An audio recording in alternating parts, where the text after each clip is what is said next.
Hello दोस्तों, इस chapter की शुरुआत वहीं से होती है जहां पर हमने देखा था कि हाइशिन और योन दोनों ही बैठकर एक जापानीज रेस्टोरेंट में खाना खा रहे थे और शराब भी पी रहे थे। इसके साथ ही ये दोनों खेल रहे थे ट्रुथ वाला गेम। अब योन पूछ रहा होता है कि तुमने मुझे अपने बचपन के बारे में तो कुछ बताया नहीं हाइशिन, तुम अपने माँ बाप से लड़ाई किया करती थी, किस बात पर लड़ती थी? लेकिन हाइशिन बोलती है कि मैं नहीं बता सकती, वो बहुत ही ज्यादा शर्मिंदा करने वाला है, मुझे अपने बचपन की बातें करना पसंद नहीं है। तब योन बोलता है कि बताओ ना, मैं भी तो सुनना चाहता हूँ कि हमारी हाइशिन किस बात पर लड़ती होगी। हाइशिन तो अपने बचपन के बारे में कुछ नहीं बोलती, लेकिन ये योन से पूछने लगती है कि तुम बताओ, क्या तुम अपने डैड से लड़ते थे कभी? तब योन बोलता है कि ज्यादा नहीं, वैसे भी मेरे डैड काफी अच्छे हैं, उनसे मेरी ज्यादा लड़ाई कभी नहीं हुई है। हाइशिन अचानक से बोलती है कि योन, मुझे लगता है कि तुम अपने बारे में ऐसा सोचते हो कि तुम कितने यूनिक हो, कितने चार्मिंग हो, है ना? मैंने सही कहा ना? इसे सुनकर योन कहता है कि नहीं, मैंने तो ऐसा कभी नहीं सोचा। हाँ, मैं बस इतना सोचता हूँ कि मैं थोड़ा सा लंबा हूँ, इसके अलावा तो कुछ नहीं। अच्छा, तो बताओ कि तुम कितने लंबे हो? जिस पर यून बताता है कि मैं हूँ 183 सेंटीमीटर लंबा। तब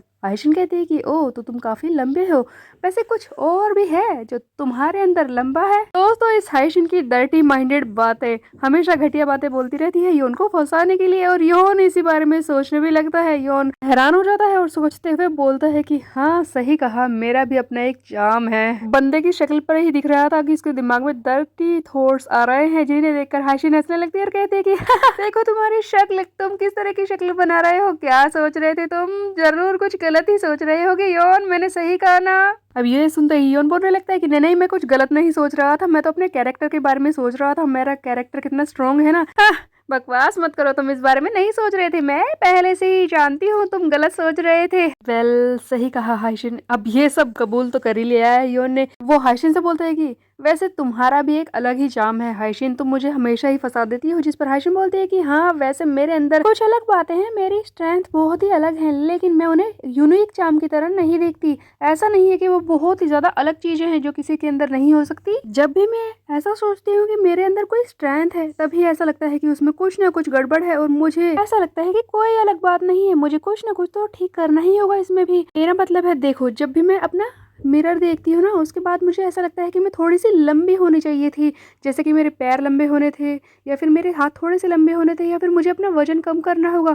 ऐसा लगता है कि मुझे 5 किलो कम करना चाहिए अपना। अब ये सब सुनकर योन कहता है कि नहीं, ऐसा करने की बिल्कुल भी जरूरत नहीं है हाइशिन, तुम काफी अच्छी हो, तुम बिल्कुल अलग हो, और मुझे ऐसी ही पसंद हो जैसी कि तुम हो, इसीलिए तुम्हें तो बिल्कुल भी बदलने की जरूरत है ही नहीं। और अचानक से योन की बोली हुई इस बात को सुनकर हाइशिन इंप्रेस हो जाती है और कहती है कि हाँ, वैसे मैं ये बात जानती ही हूँ, लेकिन तुम्हारे दिमाग में तो गंदी ही बातें आती हैं, डर्टी थॉट सोच रहे थे ना तुम इस बारे में भी। योन, तुम दिखते शरीफ हो, लेकिन अंदर से हो नहीं, तुम्हारे अंदर भी गंदी बातें भरी पड़ी हैं। योन बोलता है कि क्या तुम्हें ये सारी चीजें पसंद नहीं है हाइशिन? जिस पर हाइशिन बोलती है कि नहीं, ऐसा कुछ नहीं है, मुझे पसंद है जब तक कि वो सिर्फ मेरे सामने आए। आखिरकार तुम्हारे अंदर की सारी गंदी बातें मैं ही तो बाहर निकाल सकती हूँ।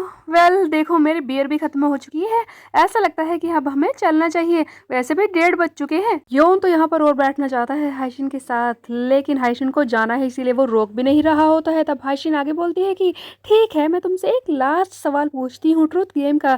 तुम मुझे ये बताओ कि तुम मुझसे पहले भी किसी से मिले हो ना योन? अब मिले होने की बात सुनकर योन कहता है कि तुम्हारा मतलब इस बात से ये है ना कि मैंने किसी को डेट किया है तुमसे पहले? हाइशिन के हाँ कहने पर योन सोचने लग जाता है कि अब मैं इससे क्या कहूँ। सच तो ये है कि मैंने किसी को डेट तो किया ही नहीं है, देखा जाए तो मैं इससे उम्र में बड़ा हूँ। अगर मैं ये बात बोलूँ कि मुझे डेट करने का एक्सपीरियंस नहीं है, कोई भी लड़की आज तक मेरी सही तरीके से गर्लफ्रेंड भी नहीं बनी है, ये थोड़ा बुरा होगा ना। वैसे इसके सामने शर्माने की जरूरत नहीं है, मैं सच ही बोल देता हूँ, लेकिन क्या मैं आरोन के बारे में इसे बताऊं? देखा जाए तो हम दोनों ने कभी भी ऑफिशियली डेट तो नहीं किया था। वेल दोस्तों, योन का कहना बिल्कुल ठीक है, योन ने कभी भी उसे सामने से अप्रोच नहीं किया, वो सिर्फ उससे दोस्ती करना चाहता था, और जब इनकी दोस्ती हुई उसी के बाद वो छोड़कर चली गई, तो देखा जाए तो इसने कभी भी उसे डेट नहीं किया है। अब योन कहता है कि वो सारी पुरानी बातें हैं पास्ट की, मैं उन्हें बाहर नहीं निकालूंगा, इसे बताने की जरूरत नहीं है। योन हाइशिन से बोलता है कि नहीं, मैंने किसी को भी डेट नहीं किया है। जिस पर हाइशिन बोलती है कि नहीं, तुम झूठ बोल रहे हो, ऐसा हो ही नहीं सकता। योन कहता है कि ऐसा क्यों नहीं हो सकता, तुम्हें क्यों लगता है कि मैं झूठ बोलूंगा?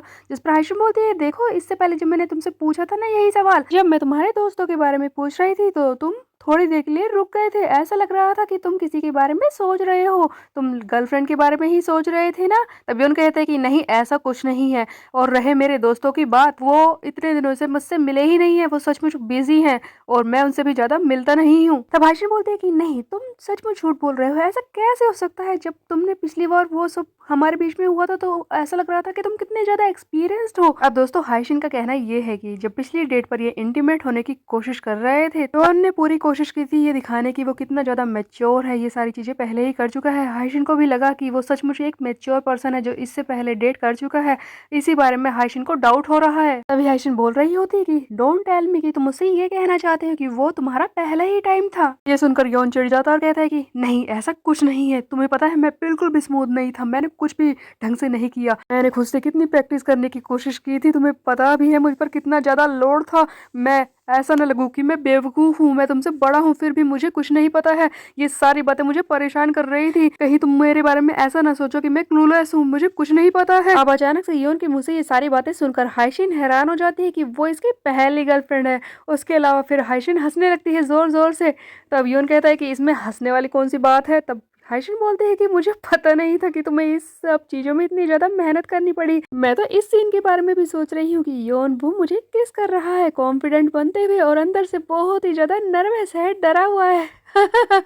योन तुम सचमुच बहुत ही ज्यादा क्यूट हो। अब ये सब सुनकर योन को शर्माने लगती है। वो कहता है कि योन तुम क्या हो, तुम सचमुच एक मैच्योर बॉयफ्रेंड कभी भी बन नहीं सकते। अब दोनों ही वहां से जाने की कोशिश करते हैं। तब योन बोलता है कि ठीक है, मैं पैसे दे देता हूँ। हाइशिन भी आधे पैसे देती है खाने के, और खाने के पैसे देकर दोनों ही वहां से बाहर आ जाते हैं। दोनों ही स्टूडियो की तरफ जा रहे होते हैं। तब हाइशिन बोलते हैं कि क्या तुम्हें ब्रेथ मिंट चाहिए, देखो ये मेरे पास है।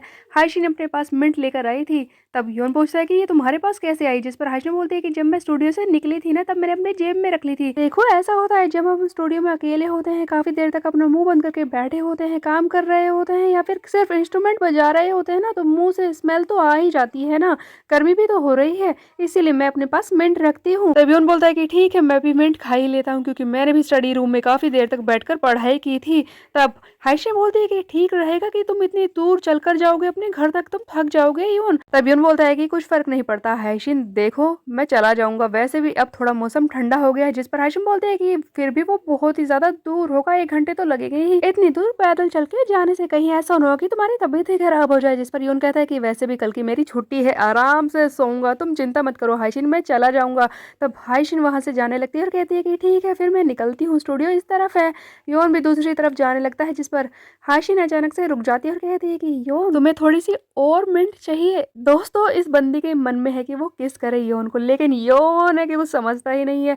फाइनली जब ये सामने से ही बोल देती है, तब अचानक से योन को रियलाइज होता है कि ये क्या बोल रही है। वो जल्दी से आगे बढ़ता है और हाइशिन को किस कर लेता है। किस करते ही जैसे ही ये दोनों अलग होते हैं, जिस पर हाइशिन बोलते हैं कि ये ठीक है ना, मैंने बिल्कुल सही कहा ना, आज से इसी तरह से हम दोनों एक दूसरे से चीजें एक्सचेंज करेंगे। देखो योन, तुम्हें सारा बर्डन अपने ऊपर लेने की जरूरत नहीं है, ये सब सोचने की जरूरत नहीं है कि तुम मेरे सामने किस तरह से प्रिटेंड करोगे कि तुम मैच्योर हो। हम दोनों साथ में मिलकर ये सारी चीजें संभाल लेंगे। और फिर हम देखते हैं कि पहली बार हाइशिन खुद आगे बढ़ती है और योन को किस कर लेती है। योन हैरान है और बहुत ही ज्यादा खुश भी हो जाता है। हाइशिन इसे किस करने के बाद बोलती है कि सेफली घर पहुंचना, और वहां से चली जाती है। अब योन हाइशिन के जाने के बाद अपने घर की तरफ निकल पड़ता है और सोच रहा होता है कि हाँ, ये सब क्या था, ये कैसी फीलिंग है जब भी मैं खुद थोड़ी सी हिम्मत करता हूँ, आगे बढ़ने की कोशिश करता हूँ, हाइशिन हमेशा से आगे से कुछ ऐसा करती है कि मुझे हरा ही देती है। वो सचमुच कुछ अलग ही बंदी है, वो मुझे कैसे मिल गई।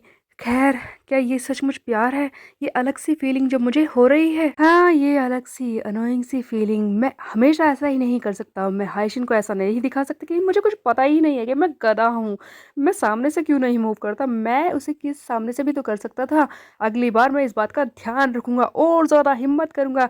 हाइशिन देखना, इस बार तो मैं तुम्हें ऐसे चौंकाऊंगा कि तुम हैरान ही रह जाओगी। तैयार रहना हाइशिन, मैं तुम्हें परेशान करने वाला हूँ। दोस्तों बंदा हिम्मत जुटा रहा है कि अगली बार वो हाइशिन के सामने और ज्यादा मैनली एक्ट करे। लेकिन इससे पहले कि योन आगे कुछ सोचता, हम देखते हैं कि इसे ऐसा सरप्राइज मिलता है जिसे देखकर इसके तोते उड़ जाते हैं। सामने की रोड पर योन को दिखाई देते हैं मिस और हाइशिन के अंकल, जो कि साथ में होते हैं, जिन्हें देखकर योन कहता है कि ये दोनों यहाँ पर इतनी रात को, और उसके भी अलावा सबसे बड़ी बात तो ये है कि ये दोनों एक साथ अकेले। अब दोस्तों ये दोनों साथ में क्यों घूम रहे हैं ये तो हमें पता चलेगा अगले चैप्टर में। लेकिन बात ये है कि इस कॉमिक में अभी तक इतने ही चैप्टर आए हैं दोस्तों। इस कॉमिक का नया चैप्टर आता है हर बुधवार को। नया चैप्टर हर हफ्ते में एक बार ही आया करेगा। इसीलिए आप में से कोई एक नई अच्छी कॉमिक सजेस्ट करना चाहता है वो कमेंट बॉक्स में लिख के मुझे जरूर बता सकता है, जिसे मैं इस चैनल पर अपलोड कर सकूं। दोस्तों थैंक यू, बाय बाय।